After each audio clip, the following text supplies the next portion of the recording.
Hey everyone, I thought we'd do another series of Ask Me Anything because I get on average between 15 to 20 emails every day from audiophiles and music lovers from all over the world. They watch our videos, they want some help, they want some advice. And just so you know, because of a lot of times the lack of time that I have, if I reply to you, I try to reply to all the emails I get, but if I reply to you and it sounds terse, it's not because I don't like you, it's not because I don't care, it's just because I figure I'll just get straight to the point.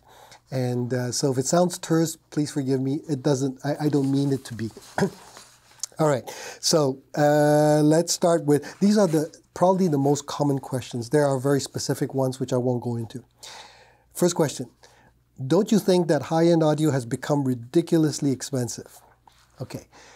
Overall, yes. I remember when I first started back in the early 80s, high-end audio in terms of the most expensive categories were really expensive by my standards, and in fact by a lot of standards.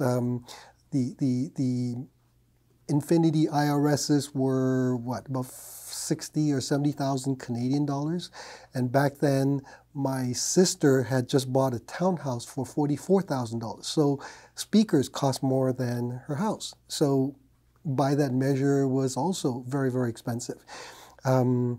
Having said that, in actual numbers, no doubt. I mean, we see speakers that are now pushing or more than $1 million. We see systems that cost multiples of millions, and so on. So no doubt, I agree with that assessment. To put it in a bit of perspective, again, not to excuse it, there has not been a time, I don't think, where if you are 20 years old, 30 years old, that you can make hundreds of thousands of dollars, if not millions of dollars, and maybe even more. The opportunities exist today where they probably didn't, not so easily anyway, back then. So yes, while the rest of us make middle income and so on, there are opportunities today with technology and Bitcoin and shit coins where you can make all kinds of money where those kinds of things didn't exist. So, and then the other side of it also is that there are a lot of really good, I'm going to call it budget, but you know, take it for what it's worth, products that are amazing value. NAD, name equipment, the name Nate 5, the CD player, they're fantastic for the money. Peachtree, I've mentioned before, Hagel, Sonus Faber, the Lumina series, the B&W 600 series, I guess they're called, the few that I've heard sound pretty good. Paradigm speakers, PSB speakers. For many of you, those are wonderful options, and you should look into those. And then finally, of course, the huge options of used equipment. There's lots out there. So just because something in the new category that's at the extreme high end is extremely expensive doesn't mean that, number one, we should buy it, and number two, that you should be spooked by it. You know, buy what you're comfortable with, buy what you love, and you'll be okay. All right, second question. Which products do you regret selling? Okay, I had to think about this because my first reaction was, wow, I've sold a lot of stuff. I had forgotten how much stuff I've owned and sold personally. But then when I really, really thought about it, I thought, regret. Most ones that I sold, well, put it this way. I sold equipment because I wanted to either get to the next level or to try different things. So back in the 80s, I was just devouring as much as I could. So I was buying and selling just to try all kinds of things to further my knowledge and experience. And so that was one catalyst.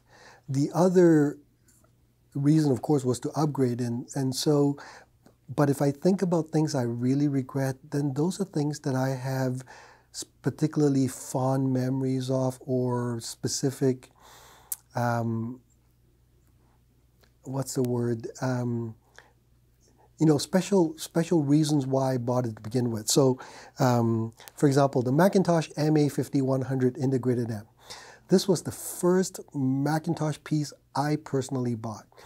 And I remember it like it was yesterday. I was in a funk. I bought the Bose 901s. Longtime viewers will remember the story because Stereo Review, High Fidelity magazines had said that this was the speaker to buy if and when the time came. And so when the time came, I went and bought a pair, brought it home, and it sounded terrible. Anyway, months later, I discovered there were all these different dealers around in Toronto, and I would either walk or take the public transport to visit it. And one of the stores was a company called High Fidelity Shop. Again, if you're old like me and you live in Toronto, you may remember the store. They carried Macintosh, and it was a lovely establishment. The gentleman who helped me took pity on me and played me some Macintoshes, and I was absolutely entranced. And then he showed me this integrated amp in a walnut wooden case. And he says, "You can probably afford this." I said, "No, I can't afford thousands and thousands of dollars. I'm a poor student. And I just bought a system which I wasn't happy with." He said, "This is only $500. I said, "What? $500? That's insane. I can afford $500. He says, "And not only that, when you're done with it, right? If you spend at least $1,000 or more, I'll take it back for $500. I mean, that's a no-lose situation because he knew that he could resell that Macintosh for another $500. No problem whatsoever. So I bought it, and it shared many, many, many nights of cramming for exams. I played that integrated amp all the time when I was in my basement apartment. It was such a lovely piece of gear. It wasn't obviously necessarily the best sounding. I didn't care. It was my pride and joy. Years later, I traded it in to buy a tube preamp and a solid state amplifier to upgrade. And now looking back, I do miss it. Fast forward. I bought my father a Macintosh MA6200 integrated amplifier, which was the step up from mine. And then when he passed, I took possession of it, and I still have that integrated amp to this day. So that's one piece that I miss. The other piece that I miss was the original Rega 3 turntable with the RB300 arm, and I can't remember what cartridge was. It was, I can't remember what the cartridge was. My girlfriend, who's now my wife, for my birthday said, "I'll buy you that turntable." And it was about, I don't know, $500 or $600. It was really sweet of her. And then, of course, a year or two later, without thinking, I said, "I want to trade it in for a VPI." And she said, "Okay." And now looking back, of course, I regret it. For sentimental value, I should have kept it. But being the unsentimental, unromantic person, Mike is laughing, I just traded in without giving it any thought. So for those of you who are young and immature like I was, before you sell or trade in something that your loved one bought for you, think twice. Okay, the original Rogers LS35A, I bought it because it was the first speaker that showed me that magic in audio really can happen. Remember, I had bought the Bose 901s and it sounded like crap. And then I heard these LS35As and I was blown away by the naturalness and the rightness that it produced. And so I scraped up the money and bought these speakers, and I hooked them up to the Macintosh, and I was in musical nirvana. Quad ESL 63. I have owned multiple pairs over the years. When they first came out, I guess in 83 or 84, I'd read about it shortly afterwards. I knew that one day I would buy a pair, and eventually I did. But it didn't do everything I wanted to do. I would sell it, and then I would regret it. I would buy it again, and I would sell it, and buy it again. So over the years, I must have owned multiple pairs of them. Today, I have 2 pairs. Same with the original ESLs. I would buy them, love the mid-range magic, get frightened about how I might arc them if I played them too loud, and I would sell it, and then I would buy it again because I would regret it, and then I would sell it again. Eventually, I ended up buying 4 pairs. I still have them in my collection, and I will never sell them, even though I haven't played them for years. Martin Logan CLSs. Heard them for the first time, was absolutely transfixed with the purity, the clarity, the transparency, the speed. Unbelievable speakers. When I finally got enough money to buy them, I think they cost me $3,200 back then. It was an insane amount of money for me. Loved them for a couple of years. Ended up selling them to upgrade. Hated the upgrade. I bought a pair of Infinity RS1Bs because, again, the magazine said it was an incredible speaker. Drove down to New York City to buy a pair. Hated the sound in comparison to the Martin Logans. But by then it was too late. Kept the Infinities for a little while, sold them, eventually bought another pair of Martin Logans, sold them again, and then finally found a pair, and they're in my collection. Haven't sold them, will never sell them.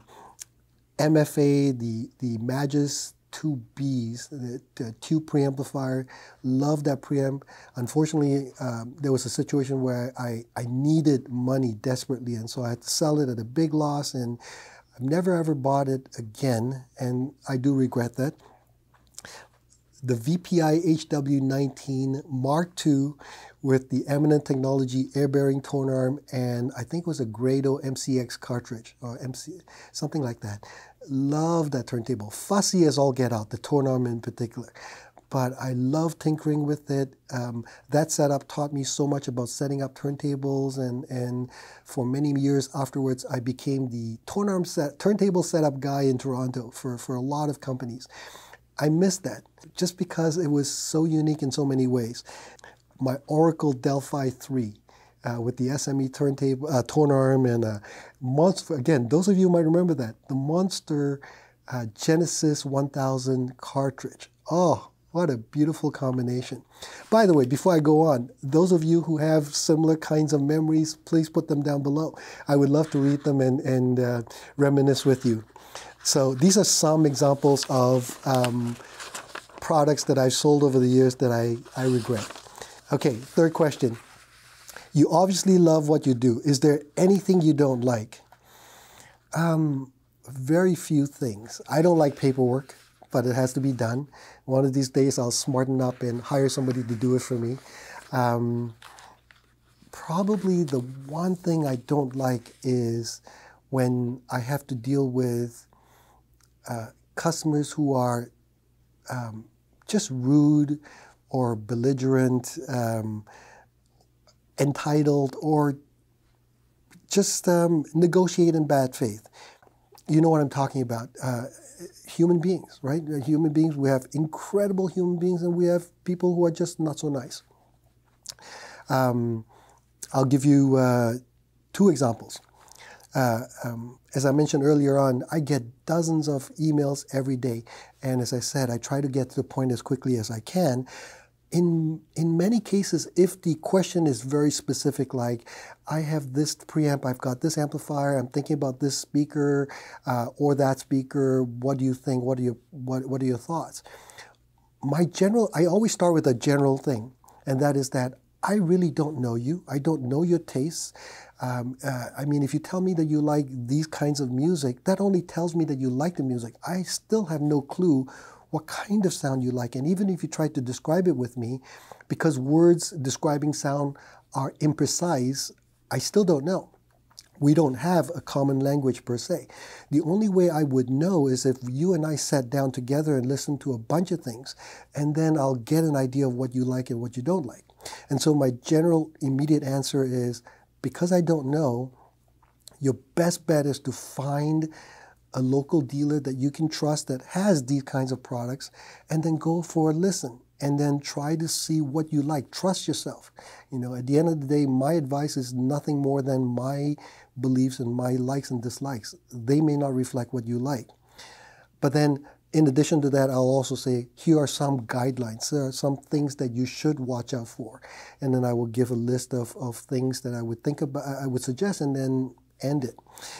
I got an email from a gentleman who said, I saw your video about a particular Sonus Faber speaker, I won't mention which, and decided that that sounds exactly like what I want. I went and bought a pair, and they sound terrible. They suck. I subsequently went to listen to some Focals, and they sounded way, way, way better. I listened to B&Ws. They sounded way, way, way better. As a matter of fact, and this is what he actually said, paraphrased, virtually everything I heard was way better than Sonus Faber. You are a fraud. You are a shill. Somebody should prosecute you. I was shocked. I was thinking, wow. So I replied saying, wait a minute. Why did you buy the Sonus Faber if you went to listen to them and you didn't like them? And then he replied saying, well, I didn't go to listen to them. I trusted your opinion and you lied to me. And so, of course, I thought about responding, and I thought, what's the point? Nothing I would say now would make any sense to him anyway, because he truly believes that I lied to him. And all I can tell you, if you're watching this, don't take my word or Lewis's word or Mike's word for what we like and what we don't like. Mike is nodding his head. These are experiences that we have. They may not translate into your experiences. As I said earlier, your taste and my taste may be diametrically different. And even if they are similar, they're not the same. So it's always best if you go and experience it for yourself. Again, I can give you general guidelines. I can give you some things to be aware of so that your audition is as productive as possible. But you should never take my advice as gospel, because I'm not Jesus, right? Far from it. Another example of a really bad encounter. I received a call from a person and said, I want to buy my endgame system. I love your videos. I'd like to talk to you about arranging for some purchases and so on. So we delved deeply. Whenever somebody says that to me, I always want to make sure that we're on the same page, so I really understand what they're trying to do, and I am able to help to the best of my abilities. So we spent a lot of hours on the phone multiple times, and then finally we agreed that maybe the first thing to do was electronics. So he said, all right, I've decided I really want the D'Agostinos. I'd like to hear them. I said, fine. So I brought the monoblocks to his house, drove about 2 hours, played it for him, and blown away. Absolutely loved them. He says, can I keep them for a couple of days? I said, okay. So I left it on, I think it was a Saturday, went back on a Tuesday. He said, all right, I'm 100% sure. Give me a day or 2 days to shift some funds around, and then I'll call you with my card. I said, okay. 2-3 days later, I called him up, and he said, I'm still thinking about it. I'll let you know. I said, okay. You were 100% sure. Is there something that's changed? No, it's a lot of money. I just want to make sure. I said, okay. I subsequently followed up with emails, radio silence, no reply, nothing. I thought, okay, I guess he's changed his mind. It happens. About a month later, he emails me and he says, I'm thinking about cable changes. What do you think? So I gave him a call. We spoke on the phone. I said, why change cables if your first thought was to go with electronics? I want to understand. I mean, if you do whatever you want to do, but I thought you want to do electronics. He says, well, I bought the D'Agostinos. I said, you did? Why didn't you buy them from me? He says, well, I found a pair from another dealer. And I said, okay. Was it me? He said, no, you were great. You're absolutely wonderful. That's why I'm calling you. I really respect you. I love what you do. I want to buy from you. I said, so why didn't you buy the D'Agostinos from me? He says, well, I saved some money. I said, how much? He says, it was a lot of money. I said, how much is a lot of money? Because I want to know. If I'm extremely uncompetitive, I want to know. He says, $600. Now, we're talking about $100,000 or so purchase. $600. He didn't even call me to ask me if I would give him the $600. Anyway, I bit my tongue. I said, okay, fine. How can I help you with the cables? He says, well, I want to decide what cables to go with them. What do you suggest? And I said, well, these are the two cables I really like with the D'Agostinos. He says, okay, can I try them? I said, All right, I will send them to you, but let's be clear and understand each other. If you decide that either one of these cables is what you'd want, that you will at least give me a call and give me the opportunity to do the business with you. He says, absolutely. Okay. Send him the 2 cables, gave him a week to play with it, followed up. He says, yeah, absolutely love it. I'll let you know. Okay. Radio silence. Again, I followed up multiple times. He was never on the phone with me, never emailed me back, nothing. So I thought, fine. Sent him an email, said, please send back my cables. You've had it for 2-3 weeks. Finally get it in the mail, and nothing. Out of nowhere, he sends me an email. He says, I'd like to consider speakers instead. So I emailed him. I said, what happened to the cable thing? He says, I'm not going to do the cables. I decided just going to do the speakers first. I said, okay, what are you talking about? He says, I want to try the Wilson Sasha Vs. I said, okay. We went through the budget, made sure everything's okay. He's aware of the budget. He's aware of the speakers. He's aware of the setup and so on. Everything's fine. He says, I want to hear them at home. Okay. Now remember, it's a 2.5 hour drive to his house, and the speakers are heavy. So I loaded them up one Sunday, drove to his house, set them up for him. Got to his place, was going through the house to see how we would best be able to do this. And suddenly I see on the floor a set of the cables that I had loaned him. So I confronted him relatively nicely. I said, you told me you didn't buy the cables.